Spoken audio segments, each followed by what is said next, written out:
আসসালামু আলাইকুম। কেমন আছেন সকলে? ভালো আছেন নি? তো আমিও ভালো আছি। প্রতিদিনের মতো আজকে নিয়ে এলাম একটা নতুন ভিডিও নিয়ে। তো এখানে আমি ভিডিওতে সবারে সালাম টালাম দিয়া ভিডিও শুরু করতে আসছিলাম। কোনো এক কারণে হলো ভয়েসটা হাইড করে দিতে হইলো, আবার রেকর্ড করতে হইতে আছে। তো এখানে আমি কইতে আসছিলাম যে আজকে বিকালবেলা বাইরে যাওয়ার কথা ছিল। তো ভাবছিলাম যে একটু বাইরে যাবো, কিন্তু এমন জোরে এক বৃষ্টি নামলো, তো বৃষ্টিতে আমার সব প্যালেন মাটি করে দিল। যাই হোক, প্যালেন হইব না প্ল্যান হইব, যে কোনো একটা হইলেই হইছে। তো বৃষ্টিতে আমার সব প্ল্যান মাটি করে দিল, আর কোথাও যাওয়া হইলো না। এদিকে আবার আমার বোন আসার কথা ছিল 2টা বাচ্চা নিয়ে। তো ভাবতে আসছিলাম যে বৃষ্টির মধ্যে আমার বোনটা আইব কেমনে। তো সেটাও আবার চিন্তা করতেছিলাম। পরে আমার মারে গেলাম যে ও আইব কেমনে, 2টা বাচ্চা নিয়ে বৃষ্টির মধ্যে না ভিজা যাবো। তো মা কইলো এত যে ঝড় বৃষ্টির মধ্যে ও আইছে, এটা তো কম বৃষ্টি, সমস্যা নাই, কা ও দেওয়ার আছে লগে আইনা দিয়া যাবো গা। পরে আমি কইলাম আচ্ছা ঠিক আছে, যাই হোক। তারপর আমি একটু ক্যামেরার সামনে একটু বক বক বক বক করতে আসছিলাম, কি কইছি না কইছি মোর এটা নিজেও মনে নাই। তারপরে হইতাছে কি যাওগা, অনেক জায়গায় ঘোরার ইচ্ছা ছিল দেশে আইসা, তো আর কোথাও যাইতে পারলাম না। মনে অনেক অশান্তি কাজ করতেছে, মন চাইতেছে যে এখনই আবার ফিরা যাইগা আমার কর্মস্থলে। তো এইভাবেই সময় কাটতেছে। তো যেদিন প্ল্যান করি যে জায়গায় যাবো, সেদিন আর ওই জায়গায় যাওয়া হয় না, ওই দিন একটা না একটা বাধা সৃষ্টি হয়। তারপরে আর কথা না বাড়াই চলে যায় মূল ভিডিওতে চলেন। তো কোনো কথা এদিক ওইদিক না তাহে সোজা চলে এলাম রান্নাঘরে ইয়া দেখি যে আমার মাই এখানে চাল কুমড়া না জালি কুমড়া কোনটা যেন কয়, সেইটা কাইটা রেখা দিছে। তো সেটা দিয়া মনে হয় যে কি করবো, এনে দিবে সিঙে ইলিশ মাছ বাইর করে রাখছে। তো এটা দিয়া মনে হয় ইলিশ মাছ দিয়ে রান্না করবো, জাল কুমড়া দিয়া। তারপরে আমার এই যে সুন্দর মাছটা দেখতে আছেন না, মাছটা সুন্দর হইলে কি হবে? এই মাছটার নাম দিছে আমি অপরাধী মাছ। কিল্লাই জানেন যে এই মাছটা আসলে অপরাধী। এই মাছটা কিনা হয়েছিল একজনের উদ্দেশ্য লইয়া। তো সেই মাছটার হেরে খাওয়ানো হয় নাই, যে কোনো এক কারণে হেরা খাওয়াইতে পারি নাই। তো এলাই মাছটা আজকে 5-6 মাস যাবত ফ্রিজের মধ্যে পচতে আসিল। তো আমার মারে কইছিলাম যে মাছটারে সুন্দর কইরা পেপার দিয়া মোড়াইয়া ভালো কইরা বাইন্দা একবার ফ্রিজের মধ্যে ডিপের মধ্যে ঢুকাই থইবা, যাতে করে মাছের মধ্যে ফ্রিজে হিট না লাগে। তাহলে দেখবো মাছ একেবারে তাজা থাকবো। তো আমার মায় আমার যেই কথা সেই কাম, আমার মায় আমার কথা একবারে অক্ষরে অক্ষরে পালন করে মাছটারে একবারে ডিবের মধ্যে পেঁচায় গুছায় রাখা দিছিল। তো এই মাছটারে কি করছে আমার মায় প্রতিদিনে আমার কয়, কিরে মাছ খাবি না? আজকে 6 মাস ধরে মাছ এনে ফ্রিজে রাখতাছি, তুই মাছ খাবি না? মাছ দিয়ে ফ্রিজে পচা যাবো গা। আমি কই কি কমু মা, মাছটা তো একজনের উদ্দেশ্যে আনছিলাম, তো সেই মাছটা তো হ্যারে খাওয়ানো হইলো না। এখন এই মাছটা যে আমি কেমনে খাই, আমার তো আত্মায় টানতে আসে না। তো আমার মায় কয় কি তাহলে কি করো, মাছ 2টা কি হালাই দিমু? আমি কই না না, হালাইবা কেন, কারণ এটা টেহা দিয়া মাছ কিনা কি হালাই দিমু? আমি সেটা পারতাম না ভাই। আমার আত্মা অনেক ছোট, গরিব মানুষ, আত্মা ছোট মানুষ। তো এই মাছ ফালাই দেওয়ার তো কোনো প্রশ্নই আসে না।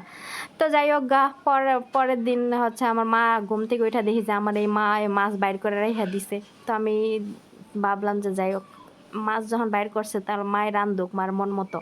তো এলাই সব কিছু মিলাইয়া জিলাইয়া মাছটার নাম দিয়েছিলাম আমি অপরাধী মাছ। আসলে এই মাছটা অপরাধী মাছ।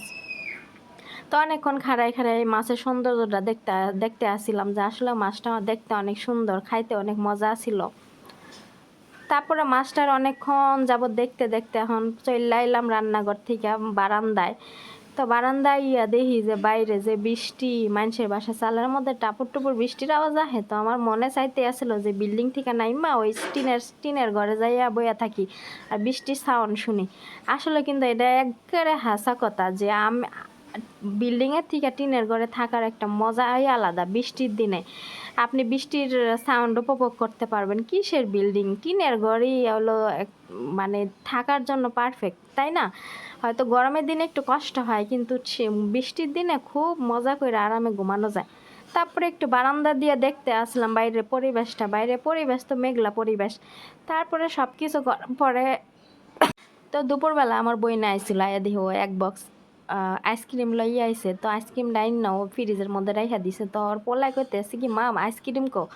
তো কইতে আসি কি আনতে আনতে গইলা গেছে গাতে একটু পরে খাই। এখন পোলাপান মানুষ আর কি আর ধৈর্য শক্তি হয়, হ্যাঁ কয় কি না আমি এখনই খামো। পরে আমি কি দূর আয় ফ্রিজে রাখার লাগবো না, তুই আইন না এখনই দে। তারপরে যে কথা হ্যাঁ কাম আমার বইনে কি করলো, মাছটা মাছ বলে আইসক্রিমটা রাইড না সবারে দেওয়া শুরু করলো নিচে বইয়া। ওই যে কথা আছে না, যেখানে রাত সেখানে কায়, তো আমাকে বাসা মানুষজন হইলো হেরহম যে জেনে বইব হেনেই সব কিছু করবো, ঠিক আছে। উইঠা যে একটা সুন্দর একটা জায়গা দিয়া একটা গোছানো একটা ব্যাপার স্যাপার আছে না, সেইটা আর করে না। যাও গা, তো এত গুছায় গুছায় কি হইব, পেটের মধ্যে গেলে তো সব পেটের মধ্যে এক জায়গাতেই যাইব। তারপরে চলে গেলাম রান্না করায়, যাইয়া দেখি যে আমার মায়ের মাছটারে খুব পিস পিস করে সুন্দর করে কাটতে আসছিলো। ওইখান থেকে আমি আবার একটু ভিডিও নিয়ে আইলাম রুমে আইয়া দেখি যে আমার বোনের মাইয়া কি করছে, ও সুন্দর একটা জামা পরছে, হেডার বইরা একটু ডং করতে আসছিল। তো আর একটু ভিডিও নিলাম, ওর লগে একটু কথা কইলাম, কথা কওয়ার পর রুমে আইলাম, আইয়া দেখি কি যে আমার ওই যে লিয়াম কি করতে আছে, ও করতেছে কি মোবাইলের ভিতরে ওই যে কার্টুন মাটন আবি যাবি এগুলা দেখতে আছে। তারপরে আবার রান্নাঘরে আইলাম, এখন কি করবো, ঘর রান্নাঘর বারান্দা এগুলো ছাড়া তো আর কোনো কাম নাই না। তো আমি এখানে ওখানে দৌড়ি করি খালি ভিডিও বানানোর লিগা। তারপরে রান্নাঘরে চলে গেলাম, চলে যাওয়ার পরে দিয়ে আমার মায়ের রান্না বসাইছে। তো মারে যে গেলাম কি দিয়ে কি রান্না করবা, তো মায় কইতে আছে কি যে ইলিশ মাছের যে কাটা কুটা আছে না হেয়া দিয়া হচ্ছে ওই জাল কুমড়া না চাল কুমড়া রান্না করব। পরে আমি কই আসলে কি বয়স্ক মানুষের মাথায় যে কত বুদ্ধি, যে ইলিশ মাছে কাটা কুটা দিয়েও হেই মা রান্না করবো, হেডি ওরেও ফেলাইবো না। তা আমি হইলে কি করতাম কি ওই যে মাছ দিয়ে এই চাল কুমড়া রান্না করে রান্না ফেলাইতাম। তো যাই হোক খাড়ায় আমার রান্না বাড়ে দেখতেছিলাম, আমার মায়ের মনে হয় যে ইলিশ মাছের শুকলা আছে না, সেই শুকলা যদি কোনো রেসিপি করা যায় তো হেয়াও মনে করা যেত। আচ্ছা আজকে ইউটিউবে দেখবো যে ইলিশ মাছের শুকলা দিয়ে কোনো রেসিপি হয় নাকি, তাইলে আমার মায়ের কমো, আমার মায়ের হেডাও আর হালাইতো না। তো যাও গা, ইলিশ মাছে কাটা গুঁড়া মাথা মোতা দিয়া দেখি এই যে সুন্দর করে কষায় মশাই এই যে কি রান্না করতেছে চাল কুমড়া দিয়া। তো এই যে মশলা কষাই এগুলারে দিয়া দিয়া ইচ্ছা মতো এই যে গোটা দিয়া গুটতেছে, কি বলে গুটনা দিয়া না এটা কি কয়। যাক ভিডিও রেকর্ড করার সময় মাঝে মাঝে আমি একটু হাসা দেখে লাই, যে আমি ভিডিও রেকর্ড করতে আসছিলাম না, তো আমার মামাতো বোন আমার বাসায় হাসতে আসছিল। তো কইতেছিল যে কি কয় আফা, এই যে কি কইতে আছে না কইতে আছে, ভিউয়ার্সরা তো সব। পরে তরকারিটা বহায় দিয়ে এখানে কি করলো, ওই যে মাছটার মধ্যে হলুদের গুঁড়া মরিচের গুঁড়া লবণ দইনার গুঁড়া এগুলো দিয়ে ভালো করে মাহাইতে আছে আর দিয়া।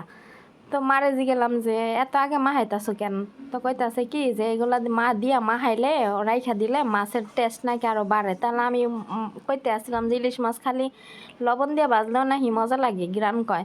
তো কইতে আছে যে খালি লবণ দিয়া অনেকেই খায় কিন্তু আমরা কখনো খাই নাই। তো এইভাবে মশলা দিয়ে মাখাইলে টেস্টটা আরও বেশি বাড়ে। আর ভিতরে দেখেন কত সুন্দর ডিম আসিল, মাছটা আসলে খাইতে অনেক মজা আসিল। তো ওইখানে মশলা দিয়ে মাহান টাহান দেখার পরে রুমে এলাম, আয়া দেখতে আসি যে নিয়াম এই যে মোবাইল নিয়ে হুইয়া দেখতে আসে। পরে ওরা ডাক দিলাম, ডাক দিয়ে কইলাম যে নানির বাড়ি আইলে খালি মোবাইল আর খাওয়া এই দুইটা ছাড়া কিছু বুঝো না। ও আবার তাকায় আমার দেখতে আসলো। তো ইয়া করতে করতে অনেকক্ষণ পরে আবার রান্নাঘরে গেলাম, রান্নাঘরে যায় দেখি যে ওই ইলিশ মাছের যে কাটা কুটা আছে না, মোট কথা ফেলানির অংশগুলা দিয়ে আবার এই যে চাল কুমড়া দিয়ে রান্না করছে। করার পরে তারপর ঘরে এলাম, ঘরে আসার পরে দেখি যে আমার মা ফ্যানের নিচে বয়ে রয়েছে। তা আমি কি করলাম, আবার রান্নাঘরে ইলিশ মাছে গিরান পাইয়া গেলাম, যাই দেখি যে এই যে মাছটারে ফ্রাই প্যানের মধ্যে ভাজতে বহাই দিয়া চুলা কমাই দিয়া পরে গেছে, যাই ফ্যানের নিচে রয়েছে। আসলে যারা আরে ভিডিও রেকর্ড করতেছে আর মাঝখানে আমার মায়ে এক কথা কয়, মামা তো বই না এক কথা কয়, কি কুমার কর কিছু নাই জায়গা মনে হইতাছে যে আমার ওই যে যাইতে হইব কি বনবাসে নইলে ওই যে কি কয় চান্দের দেশে নাহলে বনবাসে গিয়ে ভিডিও রেকর্ডিং করতে হইব। যাক গা, তারপরে কি করলাম চুলা পাড়া আইলাম, আয়া এই যে মাছগুলার একটু ভিডিও নিতে আইছিলাম, আয়া দেখি যে মাছগুলার একটু উল্টাই দিতে হইবে। তো আমি এক হাত দিয়ে ক্যামেরা ধরে আরেক হাত দিয়ে মাছটার উল্টাই দিতে লইছিলাম, কারণ ভাবলাম যে আমার মায়ে সারাদিন রান্না করতে আছে, অনেক যারা আগুনের উপরে সারাদিন রান্না করে হেরাই কিন্তু এই কষ্টটা বুঝবো। তা আমি একটু বুঝা আর ডাকলাম না, আমি নিজে উল্টাই দিলাম। পরে অনেক আমি দেখতেছিলাম মাছগুলো বাজার পরে যে এত সুন্দর লাগতেছিল আর এত ঘ্রাণ বাইরে যেতেছিল, আমার মনে হইতেছিল যে আমি মাছ না খাইয়ে এই মাছগুলার উপরে সুন্দর করে সাজাই থিয়া দিই, যে এত সুন্দর লাগতেছিল মাছগুলা। আচ্ছা যাই হোক, আপনারা আবার কইবেন যে জীবনে মনে মাছ খাই না, এর লেগে এত কথা কয়। তারপরে এখানে একটা ইলিশ মাছের লেজা ছিল, এই লেজটারে ভর্তা বানানোর লেগে কইলাম যে মামা ঘাটে যে ব্লগাররা যায় দেখি ইলিশ মাছের লেজ ভর্তা বানাইয়া খাইয়া তারপরে রিভিউ দেয়, তো সেইটা দেখে আমার খাইতে মন চাইছিল।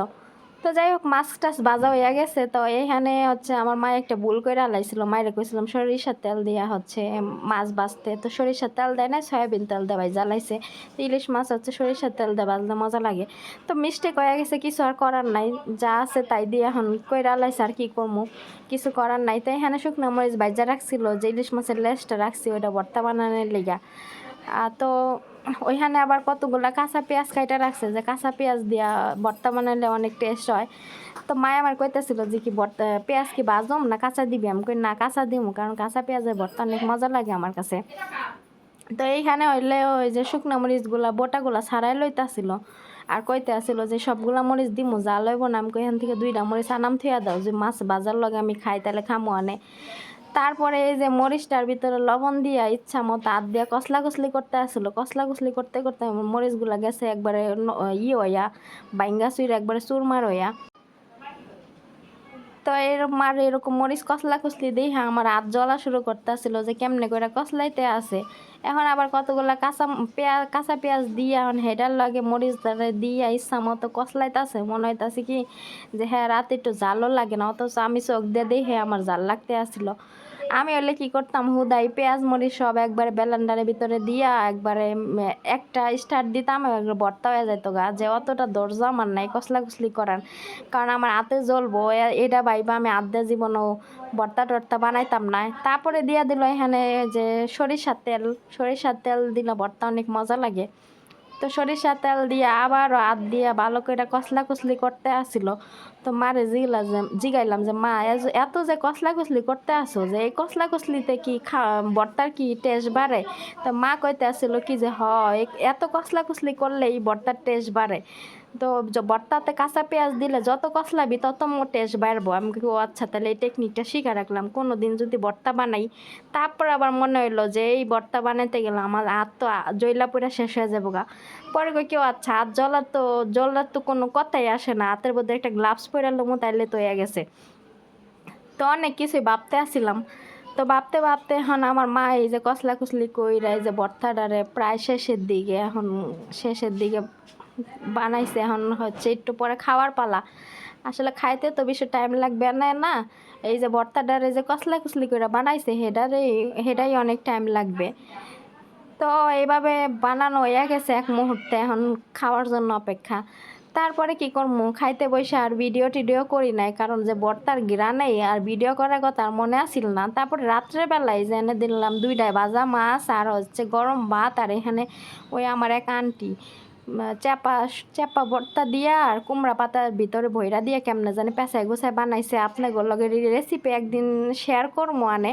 এইটা দিয়ে আমি পুরো 1 প্লেট ভাত খাইয়া ফেলাইছি, এত মজা ছিল, অনেক মজা ছিল, আমার অনেক ভালো লাগছে। তারপরের দিন সকালবেলা উঠা দেখি যে আমার মা এখানে রুই মাছ বাইর করছে, চুরানোর চেষ্টা করতেছে। তারপরে দেখলাম যে আমার মামিরা দিনাজপুর গেছে, দিনাজপুর থেকে আইছে, বস্তার মধ্যে দেখি বস্তায় অনেক কিছু লই আইসন, কি লই আইছে হেডার মই আর খুইল্লা দেখি নাই, কারণ ঘুম থেকে ওইটা অতটা এনার্জি আসলো না। তারপরে দেখি বড় একখান বালতির মধ্যে একটা হাঁস এনে বইরা রাখছে। আমি কি রে হাঁস এনে কে? তো কইতাছে হাঁস তো দিনাজপুর থেকে লইয়া আইছে তোর লিগা। আমি আবার হাঁস খাইতে চাইছিলাম, তো হাঁস লইয়া আইছে, আর 3 কেজি ওজনে একটা হাঁস লই আইছে। তো তাজা একটা হাঁস লইছিল, একটু আগে জব করছে। তো আমি কইতে আসলাম কি যে একটু আগে ঘুম থেকে কেন উঠলাম না, কারণ এই তাজা হাঁসটারে লইয়া আমার একটা ছবি তোলার অনেক ইচ্ছা ছিল। হাঁসের লগে আমি একটা ছবি তুলতাম, দেখতাম যে কেমন লাগে। পরে যাই হোক, ঘুম থেকে ওইটা দিয়ে জবাই করে হালাইছে, এখন আর কি করার, কিছু করার নাই। ওই মরা হাঁসটারই একটু ছবি টবি তুললাম। অবশ্য মায়া লাগছিল যে একটা জীবিত হাঁসরে মাইরা হালাইছে, এটা আবার আমাকে পেটে যাইব গা। তারপরে এনে টেবিলের উপরে দেখলাম যে অনেকগুলো আম রাইখা দিয়েছে। আমি জিজ্ঞালাম যে এটা কিসের আম? তো বলতেছে দিনাজপুরের আম। আমি আচ্ছা দিনাজপুরের আম, তাহলে একদিন খাইয়া রিভিউ দিমুনি দিনাজপুরের আম কেমন। তারপরে এখানে আমার মারে জিগেলাম যে আমার মা অনেকক্ষণ তো ভিডিও বানাইলাম, এখন তো খিদা লেগে গেছে, তো কি খাওয়ানোর লিগে কি আছে? কয় কি যে দেখ লাল চাল দিয়া খিচুড়ি নানছি হেইয়া খা। আমি কই হেইয়া খামু কি দিয়া? তো কইতে আছে কি দেখবো আমার ভিতরে আচার আছে, জলপাইয়ের আচার আছে, আচার দিয়া খিচুড়ি দিয়ে খা দেখবি সেই টেস্ট লাগবো। আমি কই কি আচ্ছা সেই টেস্ট লাগবো তাহলে তো খাইতেই হয়। তারপরে এখানে আমি কি করতেছিলাম, এই যে নিজে নিজে ক্যামেরাটা সামনে রেখে কি করবো, আমার ভিডিও করার দেওয়ার মতো কেউ নাই, নিজে নিজেই করি যতটুকু পারি অতটুকুই।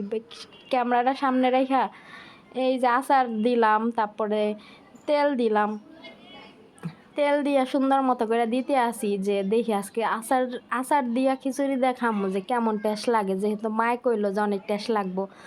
তারপরে এই যে নেওয়া শেষ হলো, এখন কি করলাম রাইহা দিলাম, জায়গায় রাইহা দিলাম। আমি আবার গুছানো কাজ পছন্দ করি, যেখান থেকে নিমো সেইখানেই রাইহা দিব। তারপরে এই যে দেখেন আমি 3টা জলপাই লইছি আর আচারের তেল নিছি, লইয়া খাইয়া দেখি আসলে সেই টেস্ট এক্সের মজা। তারপরে এখানে কি করলাম, এই যে প্লেটটারে লইয়া ঘরের ভিতরে গেলাম। শুনেন এই যে ডাইনিং টেবিল থুইয়া যে ঘরের ভিতরে খাটের উপরে খাইতে আসি, আপনারা তো কইবেন যে গেউয়া ভূত খ্যাত কই থেকে আইছে। যাই হোক, গাড়ি বেশি কিছু কমো না, সবাই ভালো থাকবেন, আল্লাহ হাফেজ।